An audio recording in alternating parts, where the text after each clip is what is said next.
for the serious gamer. Alright everybody, what's going on here? So check this out. This is going to be an experimental type of video. It's going to be a full game of domination, no edits, and it's going to be the full 30 minutes. Now I'm going to be putting this video both on Next Gen Tactics and on my own YouTube channel. My channel will be getting it in 2 parts because now the YouTube has 15-minute limit. So that's pretty sweet. But a lot of you guys have wondered. You know, I've always had a topic in my videos when I talk, when I do a commentary. I usually have a topic, a general topic about the game, or that pertains to the gameplay. But in this gameplay, in this video, this game of domination, it's for a couple of reasons why I want to do the full video, the full 30 minutes. I want you guys to really have a feel for how a domination match can play out, and how chaotic it can be, how fun it can be, how intense it can be, and all that. And so I'm playing on my SVER account because, and actually another thing I want to point out is that this game that I'm having right now actually is the best game that I've had to date in MAG as far as number of kills. It's not my best kill-death ratio, but it is the best in terms of number of kills.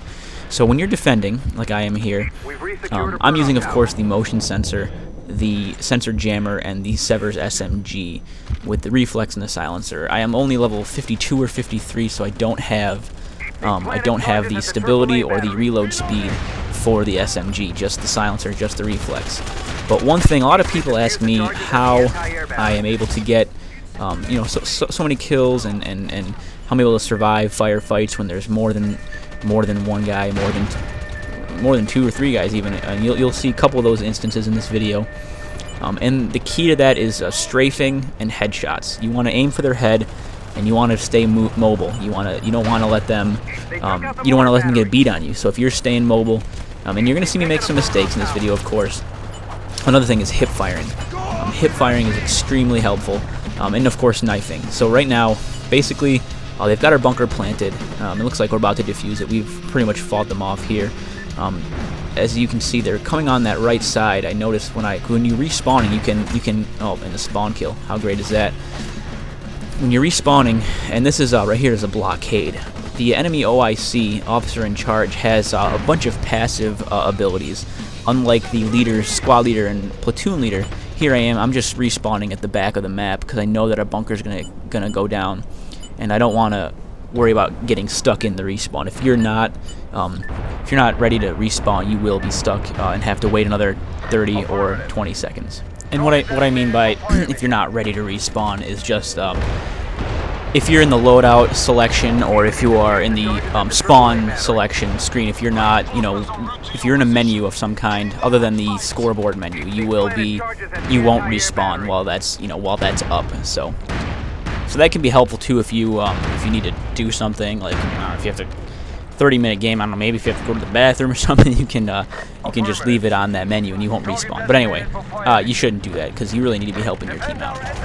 But so this game of domination here, they pushed through here. So what you can see is our AAA is down, our squad leader has it fragoed. What a frago is, it stands for fragmentary order. And that just means that it's your order. It's where your squad leader is designated your squad, what the squad leader feels is the most important task to be taken care of. So the anti-air battery, or the anti-air artillery, I suppose as it's called, anti-air armament, the AAA is what it is. That really is, I want to say it's more important than your bunker in some ways and not so much in other ways. The AAA basically stops them from, for one, they can call in airstrikes on you while your AAA is down.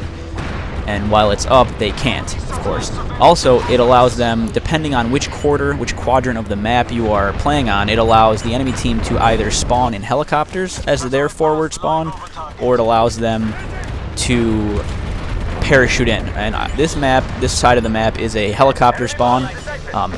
Helicopter spawns aren't quite as good as parachute spawn just because it's a little far back. Helicopters can easily be destroyed just by rockets. But as you can see, I'm using the motion sensor, so I saw that red dot back there and I just wanted to go take him out. You don't want to let any red dots get behind your enemy line, behind your lines. And of course, what I haven't mentioned yet is these towers that you see. Now, a lot of you guys already know what the objectives are in Domination, what the point of it is, but in case you don't, those are the burn-off towers, and they just took our burn-off towers. So the burn-off towers are the main objectives, the first set of main objectives. Once those get taken, there's 2 of them, and they each have to go down at the exact same time. So if you're holding your objective the entire game, but the other side, the other 2 squads on the other side of the map don't take their burn-off tower, you will never unlock the next set of towers, which are the cooling towers. Now, another thing I want to talk about is bleeding out and resuscitation and whatnot.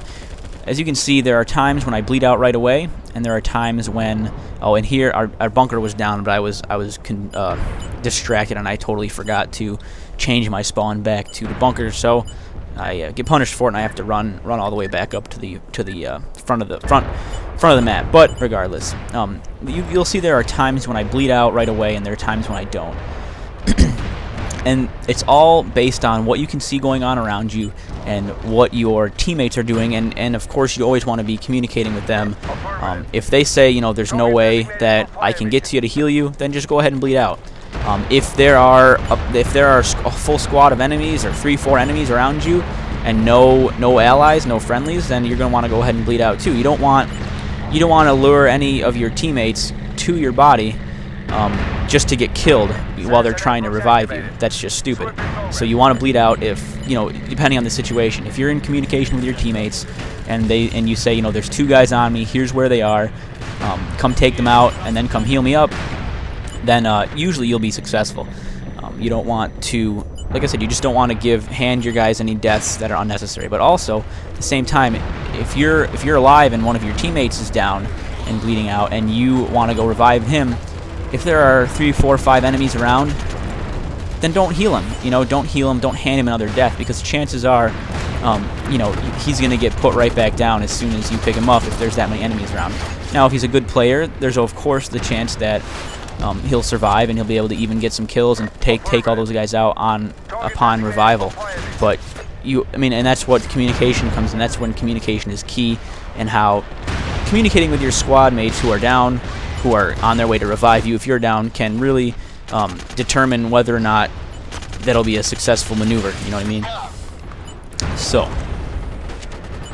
and I'm actually recording this commentary in parts. I'm recording a couple minutes at a time, going back and listening to it, rewatching it, making sure I don't leave anything out. And something I was reminded of as I was watching this last section I recorded, you're going to want to pay attention to where the enemies are dropping down from their spawn area, from their origin. Like I'm doing here is I keep running to there's a wall that if you rewind and watch, probably 2 minutes back, a minute and a half back, there's a wall that they jump down from. That means that their spawn point is right back in that area, because generally you can count on the enemy spawning and just taking a nice big charge straight ahead, right to where, right towards your towers, right towards your burn-off towers. So if you pay attention to where these enemies are coming from, and of course the spawns in that are static, so you're gonna see that they're gonna be basically coming from the general area, the same general area. But when you're on defense, and you have to gauge this, every game is different. Every domination game, for the most part, will play out a little bit differently. Well, not every. They'll either, sometimes they'll either take it. I find there are three types of games. You either have a game like this game, where it was back and forth a couple of times. They were pushing pretty hard at times, but they just couldn't quite make the final push, the really strong push. Because they had our bunker a couple times in this match. They had it taken out 2 or 3 times. I can't remember exactly. There's going to be the games where you're just on the red line the whole time. They're afraid to jump down from their spawn, and there's just no chance in losing. And then there are, of course, the games where you get walked all over right at the beginning. You drop your bunkers, you drop your AAA, and then the fight for the rest of the game, takes place at the objectives. I tend to really like the kinds of games where it's a progression, where the fight takes place at the bunkers for probably 10 or so minutes, the first 10 minutes, and then the second 10 minutes or so takes place in the middle of the map, trying to fight over the cooling towers, trying to fight over the you know, maybe the helicopter spawns or whatever. And then the last 10 minutes generally is back at the letters, where you're fighting over the letters. You know, it's one of those really close games where it's a nice good fight. Unfortunately, it doesn't always play out that way, and there are oftentimes, oftentimes, you either end up redlining them or you end up getting steamrolled. Just right, they charge right on through and they just wipe you out. Fortunately, this game was a little mix of the redline slash the you know, the fight took place at the bunkers quite a bit. Like I said, they got our bunkers a couple times. So, you know, right now, in 19 minutes left on the clock, they've gotten our bunker once, we've gotten it back up, and oof, that was just overall embarrassing on my part right there. That was, I don't know why I should have gotten that kill, but you know, it's a 30-minute game. You know, you're gonna have mistakes. You're not gonna be perfect. You know, some people are perfect, I suppose, but I'm certainly not one of them. But like right now, they're not putting too much pressure on our front line, so I have a little bit more liberty to kind of venture out away from the bunker and kind of hunt for kills. You know, I tend to like the role of a hunter-killer. Domination is a game mode where you really do need to find your role and help your team out as best as you can. Generally, my role is best suited to just straight up killing. That's why I run with the motion sensor and the sensor jammer, so that I'm undetected on radar, and so I can easily find enemies and take them out. But there are some players who might not quite be as good at killing. So what they're going to want to do is maybe they're going to want to run medkit, and I always run medkit. You know, that's one thing that unfortunately this game has come to, and that's the way it's played, is that everyone really just needs to have a medkit for the most part. It's not 100% the case every single time, but it really pretty much need. If you're a level 4, you know, your first 4 skill points should be spent on the medkit and then resuscitation. That's just really kind of the way it is, but that's just, like I said, that's just the way it is. But, you know, in a game like Domination, and this applies to Acquisition as well, the role you play to your team is extremely important. Like I said, I tend to play as a hunter-killer. I really enjoy just getting kills and going after the enemy. And actually, right here, this is kind of interesting. Raven, they finally kind of, I don't know if they finally got smart or if they've been doing it all along and I just wasn't paying attention, but they're pushing our right side, and you'll see this is where they're most successful. Like I've said it in other videos, but you definitely want to flank, and you want to bring as many people, as many of your teammates over to one side of the map as you can, and you want to try to take the one side bunker and then come in from that side and sweep across the rest of the bunker line. And as you can see here, it's working out for Raven fairly well. They've wiped out, let's see, I'm in Bravo squad, so that must be Alpha squad. They've wiped out that squad and their bunker, and they've just got a really strong presence on this side of the map, and they're really putting pressure on our bunker. And you'll see momentarily that it works out for them, I believe. I'm pretty sure they take our bunker. I could be wrong. I guess we will find out. Our mortars have been repaired. And another thing to keep in mind, and like as you can see just now, they've got an APC right there. Two out of the 4 squads on a quarter of the map are APC squads. They have an APC, and that is their forward spawn, just the same as a helicopter is. And what you want to do with your APC, like they had it in a fairly good position right there.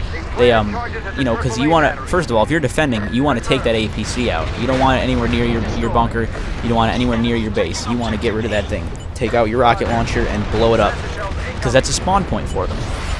When their spawn point is closer, they obviously have an advantage and are able to, once you kill them, there's a lot less time it takes them to respawn and come back for your bunker. Of course, if you're at your bunker, you know, you have the same short period of time in between. As far as, you know, distance you have to cover in order to get back into the battle.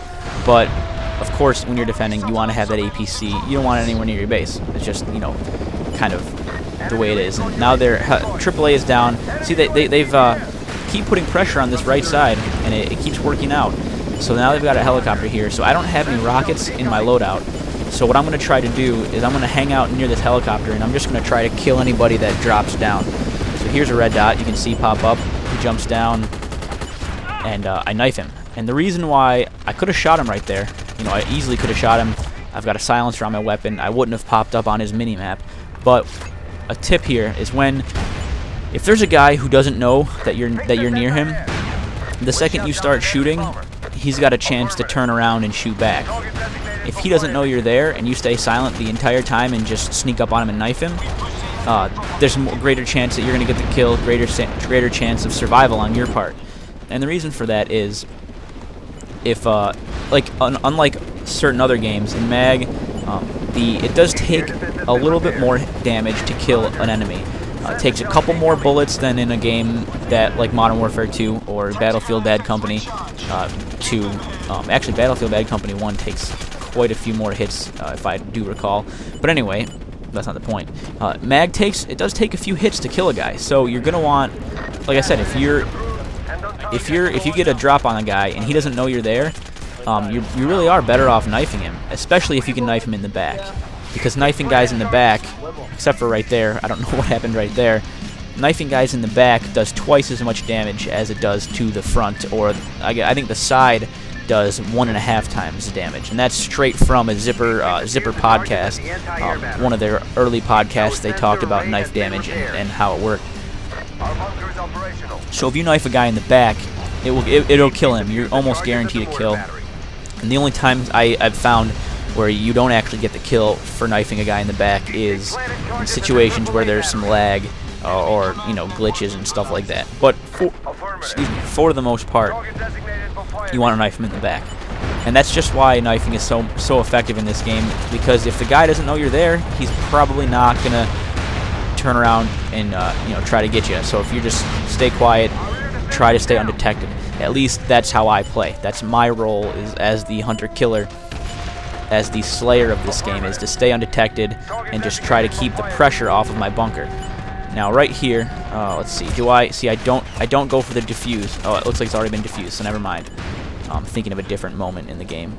There was a moment in the game, we'll have to just wait for it, where I don't go for the defuse, and in turn I kill 2 guys that could have easily killed me had I gone for the defuse. But we'll get to that when it comes. So we've gotten our bunker back up. Air defense back up right there too.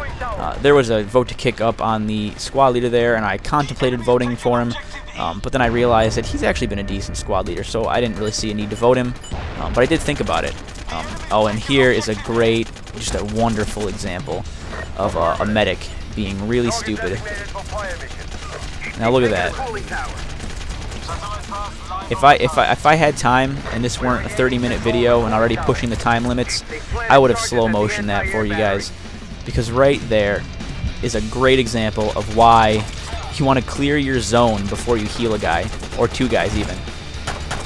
And that's another right there is the importance of your sidearm.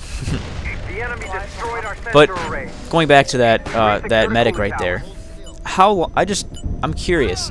If somebody wants to go back and look at that again and tell me how many seconds that medic had where I was reloading and he was just not doing anything. He had probably a good 2, 3, 4 seconds. He could have easily killed me while I was reloading, but instead what he did was went ahead and got his 10 points for the heal. He got his 10 points. He healed his buddy.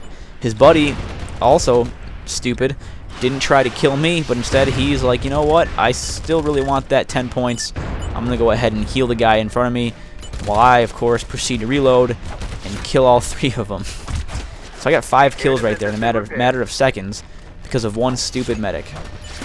And that's just what's great about medics in this game. Now right here, a lot of guys, this is what I was talking about earlier, a lot of guys would have gone for that defuse. They would have gone just for that, because you get a nice 10 or so points for a defuse, especially if it's in the Frago zone. But I, being the team player that I am, noticed there were 2 enemies there. I actually think there were 3, but one of my teammates actually killed one of them. I noticed there were 3 enemies, 2 enemies, whatever. And instead of going for the defuse, like most guys, like I said, just charge right for that defuse, instead what I did was I went and killed the enemies, because I knew chances are if I didn't take care of those enemies, they were going to get a few more kills than I would have liked on our team, and we were going to have we were probably going to lose our bunker again, because that's all it takes. There's a couple enemies and a couple stupid teammates to lose your bunker. And if you haven't noticed already, and I haven't really mentioned it, but your bunkers are extremely important because they're your forward spawns. That is where you spawn in. You want to spawn. It's the front lines. They're your first line of defense on your fuel pumps back here, your lettered objectives. Fortunately for us, I don't believe they ever unlock our letters. They might unlock them. If they do, it's right at the end or right before the game ends. But I don't think they do. But if they did, that would be, we are at, I believe we are at, I don't know what letters we're at, but they're in series of 2, just like the burn-off and cooling towers. That guy tried to, I don't know what he tried to do, maybe it was a drop shot, maybe it was just an attempt at going prone to hide, but he gave himself a headshot right there. Pretty cool. Our sensor array has been repaired. But the letters, those are the primary objectives. There's a damage meter. See the damage meter up at the top of the screen there? That is the longer the enemy holds your letters, the more damage gets done. And if the damage bar gets filled up within the 30-minute time limit, then the game is over, of course. Probably should have mentioned that earlier, but hey, like I said, I'm not perfect. I'm just another guy playing a game that I happen to really, really enjoy. And our bunker is down. I believe from this point in the game, with 8.5 minutes left on the clock, I do believe we don't get our front lines back up. We might get our bunker back up, but I really don't think we do. I could be mistaken. But we might get our AAA back up too. But at this point, they're back to the cooling towers, which is the second set of towers, second set of objectives. And our squad leader fragos our bunker because that's what... Now see, in a situation like this, well actually in a situation like this I would definitely fraggo your bunker again, because they're not yet to the letters. Then again, there's a couple kind of mindsets you can have when it comes to this kind of situation. Generally, the cooling towers are more of a nuisance than anything. They're kind of just in the way, something you have to get. The cooling towers, usually I find that if the front line goes down and so do the burn-off towers, the cooling towers usually aren't too far behind. In this case, actually, I believe we held our cooling towers for quite a while. But as you can see here, what I'm trying to do is I'm trying to get back to that helicopter, because being my role in this game, just trying to keep the pressure off the objectives, off the front, or off whatever asset the enemy is pushing at the time. I want to keep the pressure off, so I want to try to thin out as many guys that are pushing that objective as I can, and the best place to start doing that is from the spawn point, so the helicopter. But here I see they've got our cooling tower, so I want to try to go be a good teammate and try to take it back, because it'd be nice to have the fight stay out here. You don't, it'd be nice to not have to go right back to the objectives already. So now I see that our team is taking back the cooling tower, yes. So I continue on my way back towards the front, towards their helicopter. And then I also noticed that the AAA is back up, so I don't have to worry about the helicopter. I can just go back up towards our front line, scanning for enemies. Maybe try my hand at defending the air defense. Just went down again. That's kind of what you want to do in domination. Once your front lines have fallen, you're gonna want to try to keep that AAA up, because if I've said it before in other videos, but your bunkers are your spawn points. So if you are trying to focus on an objective that is not anywhere near your bunker, like the cooling tower or like the lettered objectives, your bunker, if somebody repairs your bunker, you're automatically set to spawn in the bunker. It's kind of the game defaults to that spawn. So if you're just about to respawn, let's just say, example, there's 2 seconds left on the respawn clock. The bunker gets repaired right at that 2-second mark. So now your spawn gets redeployed to your bunker, and all of a sudden you've been totally sucked out of the battle. You've been brought all the way to the front lines, by the way, which the enemy's most likely going to take your bunker right back out, especially if there's not enough support, not enough of your team up there to keep, to defend it. That's usually what happens. Usually it's a guy just trying to get his bunker repair ribbon, and he goes out there and repairs a bunker. Now there is a way to repair your front lines once you've gotten pushed back, and I will go into that really quick. Now I don't want to spend too much time on that. I want to get back to what's going on in the game, but if your repair guy goes out and he repairs each bunker so that, you know, there's a yellow I get hit by a strafing run. That's kind of embarrassing, but hey, the blue smoke wasn't there, so I didn't see the strafing run coming. I wasn't paying attention regardless of what the situation was. I got killed by it, no big deal. But your repair guy, there's a yellow bar. It looks similar to the damage bar at the top of the screen right now on any asset that you're repairing. And that will show you, of course, the level to which it's repaired. So what you want to do is, if you're repairing a bunker, or anything for that matter, out if it's the front lines, you repair it up a little bit, or not a little bit, you repair it so it just needs a touch to be brought back to full. And then you go and you get the next one, and you repair all the bunkers and the AAA, so they just need a touch. And then you can either do it yourself, where you go back and bring them all up at the same time, or you can coordinate with four other repairmen, so they can do each bunker, and they can do a AAA at the same time. Or even, you know, a novel idea would be to get on communication, have squad leaders communicate with each other, so that the whole platoon knows that the front line is going to be coming back online at the same time, so that they can, you know, plan accordingly, have enough manpower out there to defend the front lines. But at this stage in the game, 3 minutes left, no, we're not really worried about the front lines falling. We're actually really not worried about losing at this point. The only way we could even lose is if they got all 8 of the letters opened up and held for this last 3 minutes. Something I doubt is going to happen. So at this point, we pretty much know that we're going to win. I'm not too worried about losing objectives at this point. I'm not too worried about you know, defending objectives. So, and I'm getting near 70 kills. So at this point in the game, I'm kind of thinking, you know, I'm just going to try to get as many more kills as I can. Because this is, I mean, I don't usually, I can get a lot of kills for sure. I don't usually get this much though. This is quite a bit. If you don't, you know, I've seen guys get easily over 100 kills, and unfortunately, I'm not one of those guys.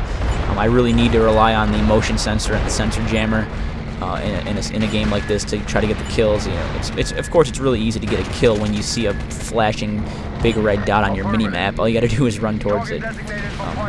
So at this point, I think, yeah, at this point what I'm thinking is, I think that if I go towards the other burn-off, or the other cooling tower that's been taken, there will probably be a couple red dots over in that general area that I can probably get a couple easy kills, and turn out to be pretty much right. I do get a couple kills, and I think there's going to be a cool ninja jump down kill move coming up pretty soon. I'm pretty sure. I could be totally wrong, but I see the APC down there. I know they're spawning out of that APC, so like I said, you just kind of want to hang out near their spawn. That's your best bet for getting some. There it is, right there. Bam! That was kind of a cocky move, and of course I got handed a death for it too at the same time. But like I said, not perfect. So 74 kills, and I'm pretty excited about that at this point. Got a minute and a half, and yeah, well, we'll see what happens. And as you can see, I definitely do die a lot. I'm really not worried about dying in this game. Generally, depending on the situation, if we're in the middle of defending a bunker, you know, I'll keep an eye on in the bottom right corner, the names of my squad mates. There's a red bar that will show up if somebody is dead or bleeding out. It'll show a red bar, and that red bar will slowly decrease as the respawn timer decreases as well. So you'll be able to tell how long is left on the respawn timer, and you can bleed out or, you know, run into a risky situation accordingly, so you know how much time you have left on the respawn, so you know you can gauge how long it will take to respawn, so you know when to, you know, kind of when to do things, when it's okay to die, take a death if you have to. Another thing, I talked about how important it is to destroy the APCs, and it's the exact same thing with the helicopters. You want to destroy the helicopters. Again, it's all about just keeping the pressure off of your objectives. It's all about keeping the pressure off of your front lines. And I'm really not sure how that guy knew I was there. I'm using the sensor jammer, so he couldn't have seen me running.